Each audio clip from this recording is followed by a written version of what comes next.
Eh bien, notre association est partie de rien. À cette époque-là, nous habitions Brest. En 1989, je me suis rendue à un congrès international puisque j'étais maman d'enfants handicapés. Et c'est certain que durant ce congrès, j'ai été très impressionnée à savoir que de nombreux pays du monde entier lançaient des SOS et je me suis arrêtée sur le Bénin. C'est tout à fait l'opportunité. Alors nous intervenons dans un petit village de 2500 habitants. C'est un arrondissement de cette grande commune d'Adjoun qui comporte qui contient 70 000 habitants, mais composé de 8 arrondissements. Nous intervenons auprès d'une population très défavorisée, surtout auprès d'enfants en milieu scolaire et d'enfants handicapés, d'enfants malades. Nous avons en charge 27 orphelins et avec tout ce que ça comporte, à savoir la nourriture, la scolarité, l'habillement, vraiment tout ce qu'un enfant peut avoir besoin. Alors, vous vous occupez aussi donc d'enfants handicapés. Est-ce que vous pouvez nous expliquer un petit peu quelles sont les contraintes au niveau des soins ? Alors ces enfants, disons, sont atteints de handicaps très graves, ceux du moins que nous avons pris en charge, parce que malheureusement ils sont très nombreux et il faut savoir que le handicap se dégrade, augmente, étant donné que les familles n'ont pas la possibilité de soigner leur enfant dès le plus jeune âge.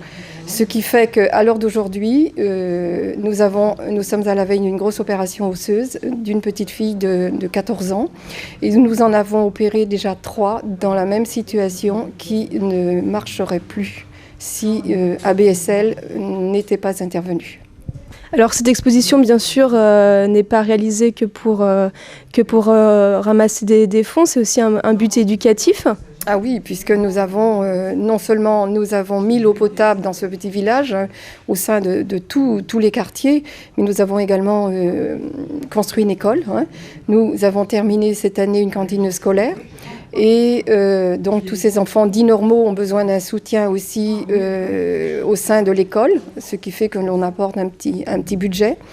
Et nous envisageons pour l'année prochaine une réflexion de pistes que les enfants prennent tous les jours pour aller à l'école, ce qui leur évite des kilomètres par 30-35 degrés ou par saison de pluie. Eh bien, ce que l'on peut souhaiter, c'est un désir très très fort, c'est que l'on trouve des parrains et des marraines. Nous en avons quelques-uns qui ont pris en charge nos enfants, mais il faut savoir que nous avons 27 orphelins. Nous venons de prendre une petite fille à notre charge, une petite Florentine, qui était vouée à la mort. La même chose pour des jumeaux il y a 4 ans. Nous avons un garçon et une petite fille de 4 ans. Nous souhaitons évidemment des parrains et des marraines pour ces enfants-là, de façon à nous permettre de mener à bien notre mission.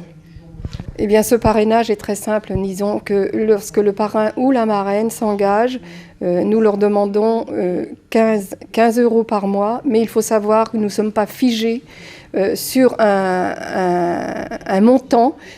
Si toutefois la personne ne peut nous accorder une somme régulière mais plus faible, nous l'acceptons bien volontiers.